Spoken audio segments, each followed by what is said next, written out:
शरीरक प्रत्येक कोशिका के ऑक्सीजनक आवश्यकता होइत अछि। जो ऑक्सीजन नहीं भेल तो ओकर आपूर्ति हेमोग्लोबिन करैत अछि। एखन एकटा भारी समस्या अछि जे लोक पिलपिल करैत रहैत अछि, अर्थात हेमोग्लोबिन के समस्या, रक्त अल्पता के समस्या ये बहुतों में देखल गेल अछि। एहि सब बचऽ के लेल हमरा सबके समय में सचेत रह पड़त।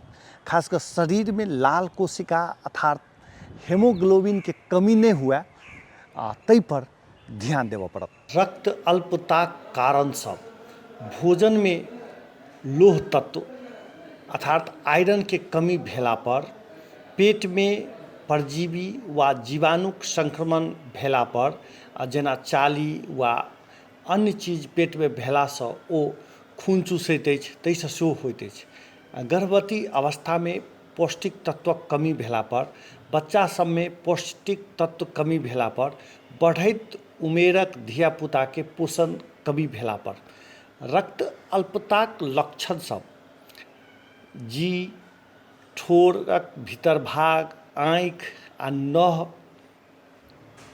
में किछु देखायब, गर्भवती आ दूध खुआबयवला महिला के काम करऽ में मन नहीं लागब, जल्दी थाकि जायब, बेहोश हैब, दुबलाइत जायब, कोनो काज केला पर श्वास फेरऽ में समस्या हैत, धियापुता सबके माटि खाय के सेहो आदत लागि जायत।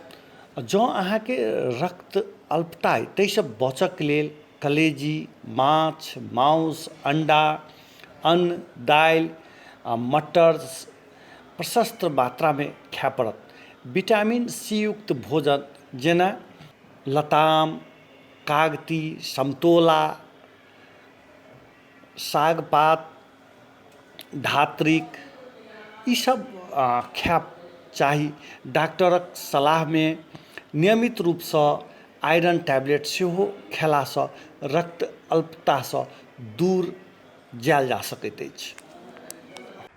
ई महिला में बेसी देखल जाइत अछि, ताहि दुआरे महिला सबके होबऽ के पाछू के कारण एकटा इहो रहैत अछि जे सब बेसी उपास करै छथिन, भोजन पर ओतेक ध्यान नहीं देलनि, पौष्टिक तत्व से बेसी खट्टा चीज सब पर बेसी जोर दै छथिन, से नहीं होबक चाही। एकरा फिर नज़रअंदाज सेहो नहीं करबाक चाही।